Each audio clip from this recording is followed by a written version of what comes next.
anak saya umur 28 tahun, saya meninggal, orang lain dapat rumah, mak dapat rumah, mak dia dapat rumah, abang dia dapat kereta. Kereta pun masa tu dah scrap dah kot, lagi 20 tahun kan, dah tak ada nilai dah.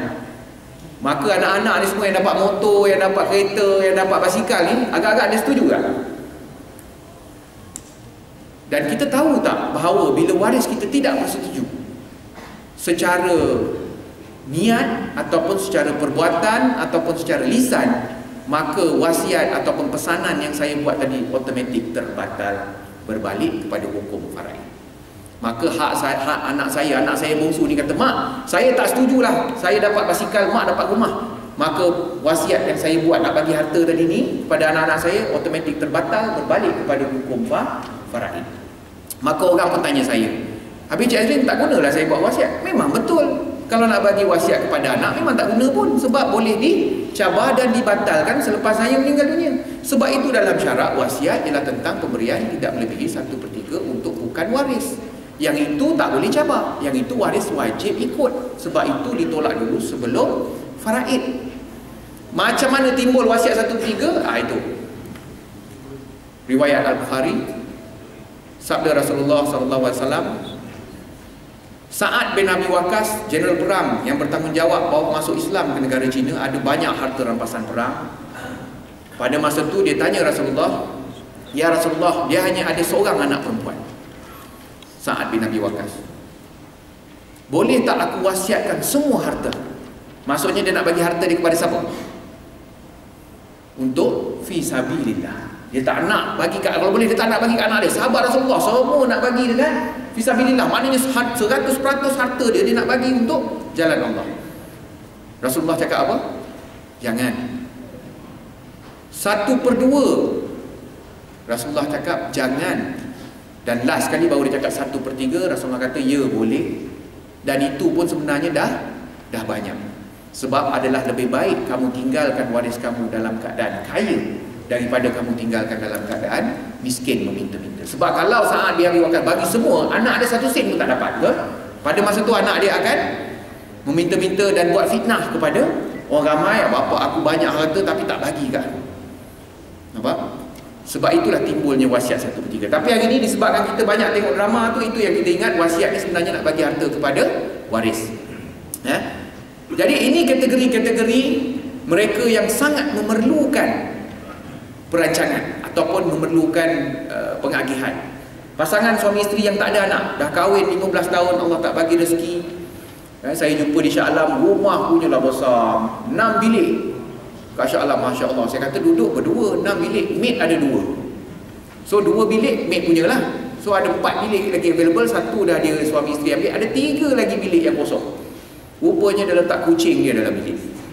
Anak dia anak kucing lah, dia ada bela kucing, dah ada bela ikan koi. Saya pergi ke rumah dia, ikan koi memang besar-besar lah, seekor kat 15,000. Saya pergi, tak ada anak, isteri tak bekerja, suami bekerja lah, berniaga. Jadi saya beritahu, kalau meninggal dunia, suami meninggal dunia, isteri dapat berapa kalau tak ada anak? 1/8 tu mazhab lain. 1/4. 1/8 kalau ada anak. Kalau tak ada anak 1/4. Isteri pula meninggal, suami dapat berapa kalau tak ada anak? Tak banyak, 1/2. Yang atas dah terdiam ni mata dah. Kan? Suami, isteri meninggal, apa saja atas nama suami, bila tak ada anak, suami layak dapat 1/2. Itu yang isteri datang jumpa saya, Cik Azrin, macam mana ni? Kalau saya meninggal, isteri suami saya dapat 1/2, separuh daripada apa yang tuan-puan ada. Kalau harta tuan-puan 1 juta, 500,000 confirm suami punya. Yang baki itu baru pergi dekat adik-beradik ataupun ibu dan bapa dia. Jadi bayangkan, dalam situasi klien saya di Shah Alam tadi tu, bila suami meninggal, isteri dapat 1/4, 3/4 pergi kepada siapa? Pergi kepada adik-beradik arwah. Rumah banglo yang dia duduk bernilai 3.5 juta, ada adik-beradik punya hak, ada dia punya hak. Agak-agak senang ke susah nak uruskan? Ataupun nak berebut, ataupun adik-beradik agak-agak nak lepaskan hak tak bagi pada isteri? Ini yang selalu orang tanya saya, Cik Adil, kalau kita nak lepaskan hak tu, kita kena cakap nilai ke? Wajib cakap nilai. Tak ada hukumnya harus ke apa, wajib. Maksudnya, Saya bagi contoh orang perempuan, kita ni cuti sekolah ni bulan 6 ni, tu hari dah cuti sekolah dah kan. Kita biasa hantar anak kita balik kampung, betul? Nak main longkang, nak main paya, nak main apa semua kan, hantar balik kampung. Yang hantar biasa bila anak perempuan ni balik kampung, hantar bila mak habis sembahyang isyak, dah balik daripada surau masjid ke, tengok buletin utama tu kan, picit lah kaki mak. Biasalah kan orang tua, anak perempuan ni pun duk picit lepas habis kemar rumah lah pun dah makan semua ni, picit kaki mak. Mak pun pesan, Mah, nama anak Timah, panggillah Mah, besok mak tak ada besok. Barang kemas mak tu hang ambil lah. Biasa kita dengar tak ayat? Tak ada dalam drama pun. Ini memang biasa berlaku pun. Dalam drama jarang juga ada saya tengok kan. Tapi memang ada. Kes ni biasa berlaku. Bila tengah picit kaki mak pun pesan barang kemas mak tu hang ambil lah. Nanti bila mak tak ada. Anak perempuan cakap apa? Mak ni tak usah cakap mengarut dalam hati, kita tak tahulah dia cakap apa kan. Tapi bila cakap macam tu, mak janganlah cakap bukan mak. Lepas tu mak pun meninggal. Bukan lepas dia picit 2-3 tahun lepas tu lah. Kalau dia picit lepas tu tahu dia kenapa kan. 2-3 tahun lepas tu mak pun meninggal. Bila mak meninggal, Abang Long tanya, mana barang kemas mak yang mak pakai masa kenduri sepupu kita? Kita sekarang pakai kemas pergi kenduri je kan. Tapi beli roti jangan pakai, sebab kena kerat tangan. So bahaya. Pakai masa kenduri je. Apa yang adik perempuan ni cakap, Timah cakap apa? Bang kemas tu mak dah wasiat kat aku dah. Abang Long cakap apa? Bila mak wasiat kat hang? Itulah abang tak hantar anak balik kampung, saya hantar. Jadi mak pesan kat saya lah dapat. Abang Long pun kata terdetik dalam hati, lah mak dah pesan ke? Abang Long tak dengar pula kuliah saya hari ni kan? Dia pun tak tahu, mak dah wasiat kat hang ke? Dalam hati dia kata, lah aku baru nak tutup. Bila Abang Long sebut saja macam tu, pesanan mak tadi automatik terbatal, hak faraid abang ada kat situ. Itu yang kita nak kena jaga perempuan. Orang perempuan lah khususnya, barang kemas. Sebab barang kemas ni tak ada orang lain kan dapat. Biasa anak perempuan. Anak lelaki tak payah barang kemas kan? Kita nak jam je kan. So dapat dekat adik. Adik ni pun kata, mak dah pesan dah, mak dah wasiat kat aku. Dia pun pakai. Bila dia tak minta izin dengan abang, bila abang tadi dah terdetik macam tu, maka dia automatik dah makan hak waris lain bila dia pakai. Dan yang paling menakutkan perempuan, bila si Timah ni pula besok dia akan bagi barang kemas tu pada siapa? Pada anak perempuan dia. Betul tak? Lepas tu anak perempuan besok bagi kepada siapa pula? Cucu perempuan dia. Turun-temurun makan bahagian waris lain. Nampak tak? Kesannya pusaka. Sebab itu pusaka tuan-tuan jangan ambil remeh. Pasangan suami isteri. Seterusnya pasangan yang ada anak perempuan saja. Ini saya sebut tadi. Ini semua golongan-golongan, kalau dalam bahasa saya sekarang saya panggil golongan ICU. ICU ni maknanya I need to see you after this. Sebab apa? Sebab ini kritikal. Bila tak ada anak lelaki, macam saya sebutkan tadi, ada bahagian adik-beradik kita. Kita bukan nak nafikan hak adik-adik kita ataupun abang-abang kita, tidak. Tetapi cuma kita nak pastikan bahawa harta kita tu dapat dekat orang yang kita nak, orang yang kita sayang. Pada masa yang sama dapat memberi peluang kepada waris kita untuk meneruskan kehidupan. Yang pertama. Kedua, supaya waris tidak bertelagah tentang nak rebut harta kita. Harta kita dah tak banyak, rumah bangku kat Damansara je kan. Jadi yang ada anak perempuan saja. Seterusnya yang ada anak angkat. Anak angkat dia maklumlah tak ada hak dalam faraid. Tapi hari ini bahayanya saya jumpa few cases yang mana anak angkat pergi tuntut pusaka. Sebab apa? Sebab dalam IC dia bankan arwah. Ini orang dulu punya cerita lah. Orang sekarang tak ada dah. Orang sekarang JPN very strict dah. Ambil anak angkat mesti bin Abdullah ataupun tak ada bin. Betul? Tu. Tapi orang dulu dia boleh buat. Sebab adalah saudara mara dia kerja JPN. Boleh lah. Dia tolonglah, kata dia tak nak lah anak dia rasa dia terasing. Niat tu betul. Tetapi prosedurnya salah. Cara. So niat tidak menghalalkan cara. Itu maksud dia. Jadi hari ni anak angkat pergi tuntut pusaka. Dan bila tuntut pusaka, otomatik sebenarnya anak angkat ni dah makan waris, dah makan bahagian waris yang berhak mengikut hukum faraid. Dan siapa kena tanggung kat sini? Saya nak tanya tuan-tuan, siapa yang kena tanggung bila waris ni tak faham tentang hak faraid dia, tak tahu bahawa dia berhak ke tidak? Siapa yang tanggung? Waris? Tak, kita sebagai pemilik harta yang bertanggungjawab. Sebab harta tu harta siapa? Harta kita. Sebab itu tuan-tuan, 3 tuntutan yang saya sebutkan tadi, bila meninggal dunia ke bumi, bayar hutang, agih harta pusaka. Sebab itu ada satu kampung di Hyderabad, India, bila meninggal jenazah Islam di kampung ramai orang Islam, jenazah tidak akan dikebumikan selagi waris tak duduk sebelah jenazah cerita macam mana nak agihkan harta arwah. Dia tak akan kebumikan. Sebab apa? Sebab ulama di situ berpandangan kalau dah dikebumikan, orang terakhir meninggalkan kubur, arwah akan mula disoalkan. Salah satu soalan yang ditanya, ke mana disalurkan harta yang telah diamanahkan kepada kau semasa hidup? Apa jawapan kita? Kalau sekarang ni yang 42 bilion yang terbeku dekat Malaysia ni, apa jawapan kita? Ya Allah, tunggulah anak aku tak habis study lagi, baru pergi overseas, tak dan lagi nak buat. Boleh jawab macam tu? Kalau boleh, senang. Betul? Tetapi selagi tak diuruskan, selagi itu kita answerable, kita yang bertanggungjawab. Seterusnya ni, individu yang berpoligami. Saya ambil inilah idola lelaki Malaysia. Kalau buka tudung, kenalan pakai tudung susah sikit nak kenal. Dia sekarang kat Sina sekarang pun saya dengar ada pula ruangan khas untuk dia kongsi macam mana ceritanya dia dengan isteri-isteri dia, macam mana dia mendapatkan isteri-isteri yang seterusnya. Itu semua tip-tip tu sebenarnya kan. Ramai juga yang jumpa saya cakap, ada ke caranya? Saya beritahu senang aja. Cara dia ialah, ni orang atas dengar pula. Bila kita ada lebih daripada seorang, macam mana kita nak dapat lebih daripada seorang? Yang pertama, syarat dia mesti mampu lah. Betul? Mampu zahir dan batin. Kedua, mesti adil. Dalam faraid, isteri tadi, kalau seorang 1/8, kalau dua 1/16. Walaupun isteri pertama telah berkhidmat 25 tahun, isteri kedua baru berkhidmat seminggu, sebab dapat isteri kedua umur 26 tahun.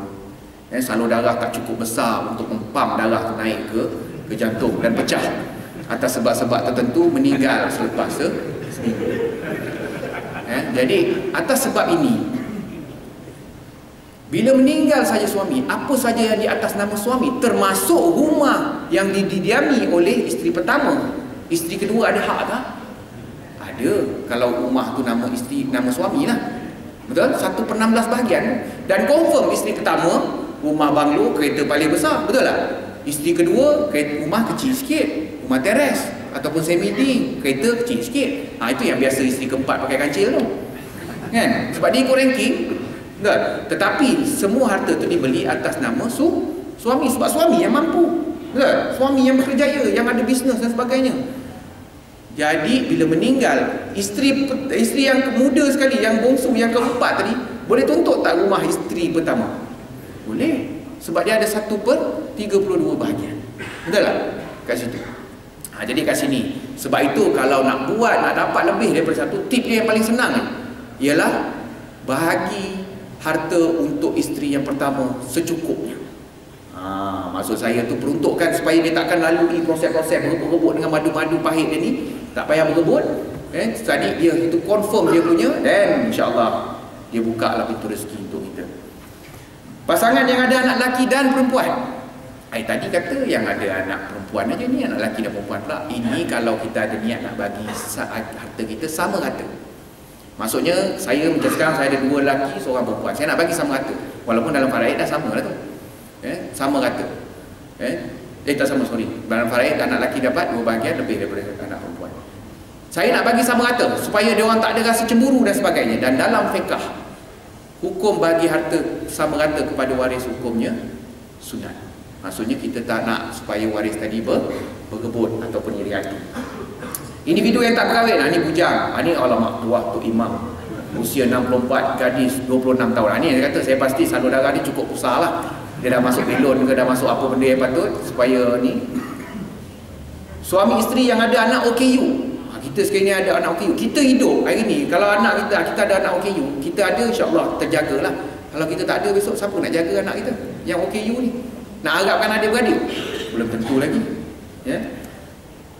Ini sama juga, saya akan jawab nanti insya-Allah. Dan sebab itu dalam syarak kita ada satu kaedah hari ini selain daripada wasiat. Sebab wasiat perempuan jangan keliru. Di Malaysia, wasiat untuk orang Melayu Islam di Malaysia ada 2. Satu, wasiat untuk sebagai seorang Islam yang pemberian tidak melebihi 1/3 tadi, itu untuk amal jariah, nak bagi sedekah dan sebagainya.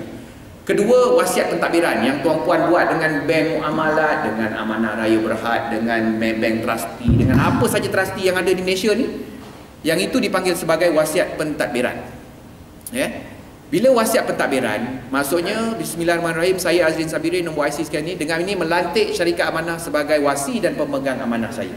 Bila saya buat seperti itu, maka bila berlaku kematian pada diri saya, pentadbir harta pusaka saya bukan waris saya, tetapi adalah syarikat amanah yang telah dilantik. Dan pada masa itu, syarikat amanah akan mengenakan cas kepada pusaka saya. Dan cas itu perlu dibayar oleh waris untuk memastikan waris saya dapat harta. Perlu diuruskan, kena turun naik mahkamah dan sebagainya. Trustee akan buat, syarikat amanah akan buat, tetapi dia akan kenakan cas.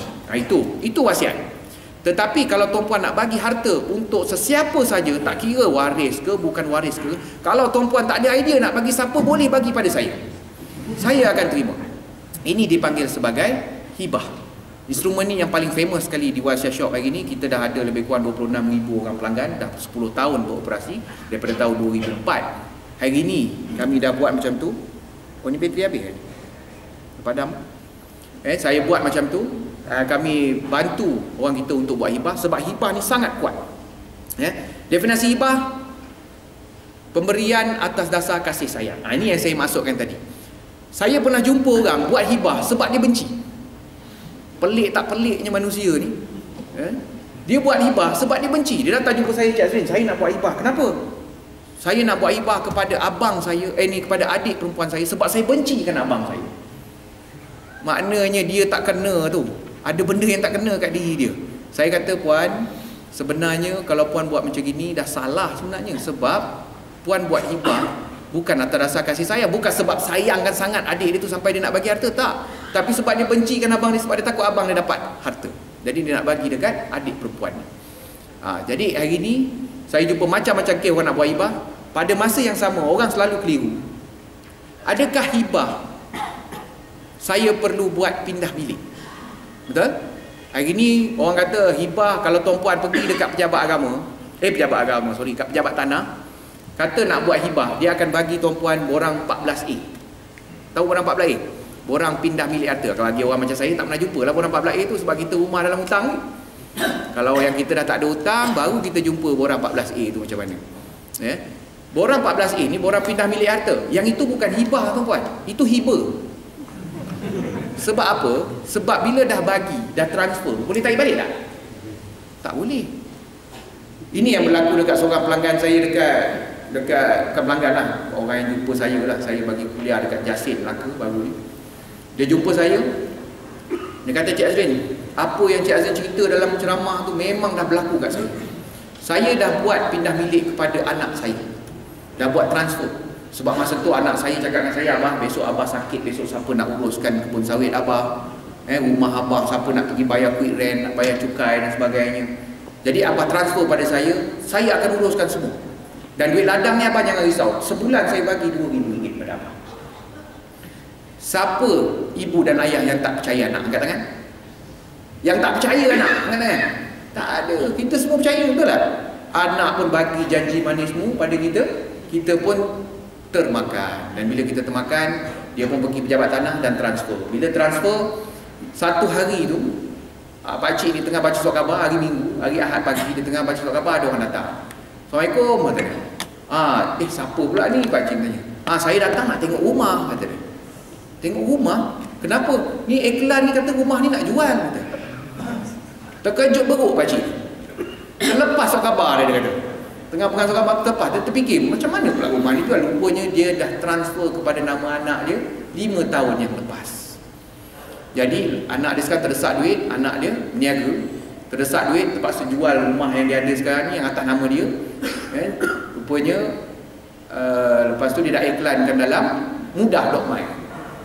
Itulah begitu mudahnya kita nak mengiklankan barang sekarang jadi hibah. Dan hibah ni dalam syarak, tuan-puan, kalau kita hibah kepada anak kita, ianya boleh ditarik balik pada bila-bila masa. Maksudnya saya dah bagi, hari ni anak saya okey, tiba anak saya guris perasaan saya, cala ni dalam 3 inci, saya boleh tarik balik harta yang saya dah hibahkan. Jadi anak ni suka ke tidak, bila dia dapat hibah, dia kena jaga hati saya, dia kena jaga fizikal saya, kena jaga mental saya. Ini yang dimaksudkan dalam konsep pemilikan harta dalam syarak.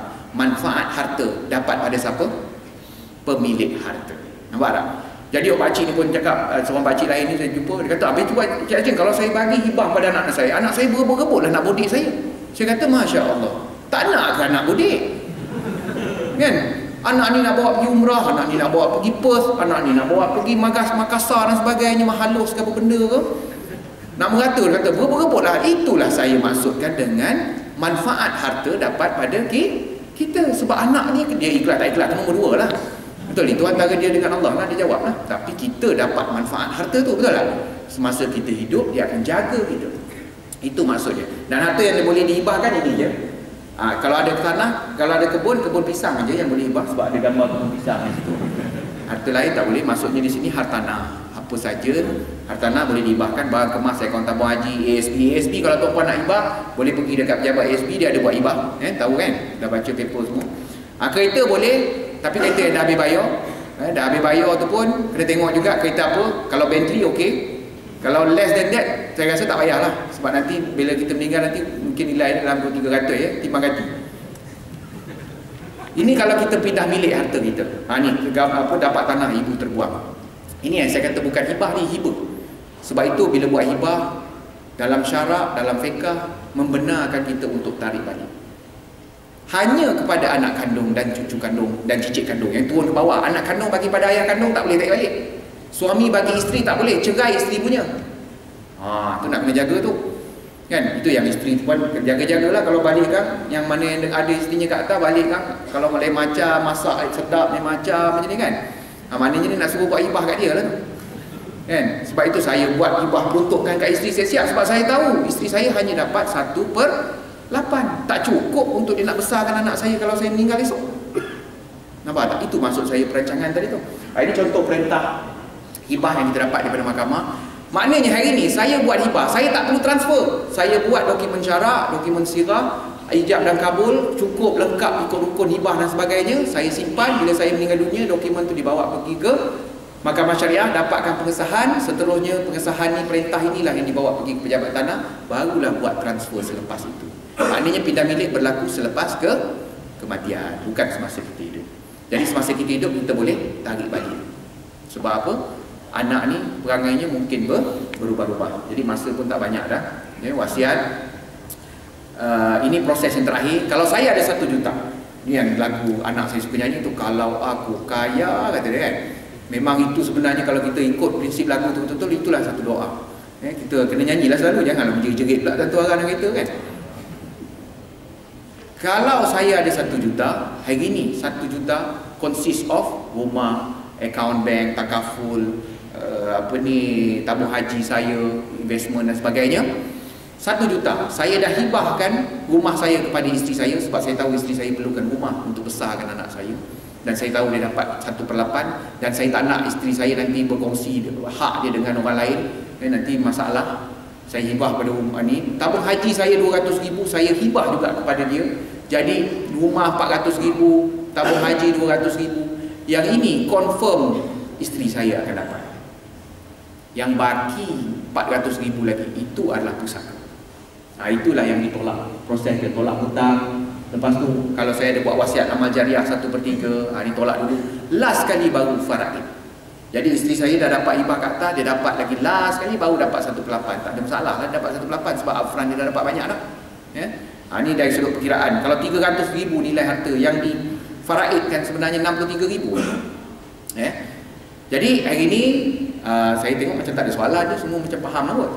Tapi kalau ada tuan-puan yang nak tanya soalan, sesi ni mungkin short, pendek. Jadi saya akan berpeluang, tak tahu bila lagi akan dapat peluang untuk bagi kuliah seperti ini.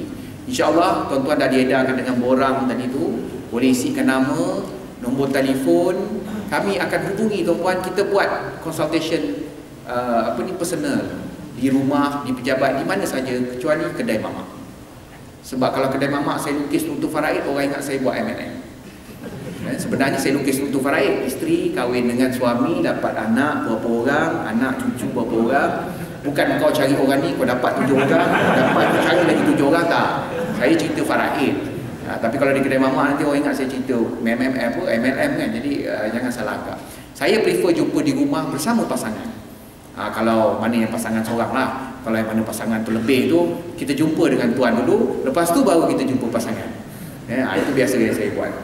Ya, jadi kalau ada apa-apa soalan, tuan-tuan boleh isikan nama dan borang kat situ. Siapa yang nak tahu pasal hibah, siapa yang nak tahu pasal faraid, struktur faraid masing-masing. Lepas tu nak tahu pula macam mana kalau saya nak bagi hibah, apa harta yang boleh dihibahkan, macam mana nak agihkan, apa pengagihan yang sebaiknya untuk diri kita.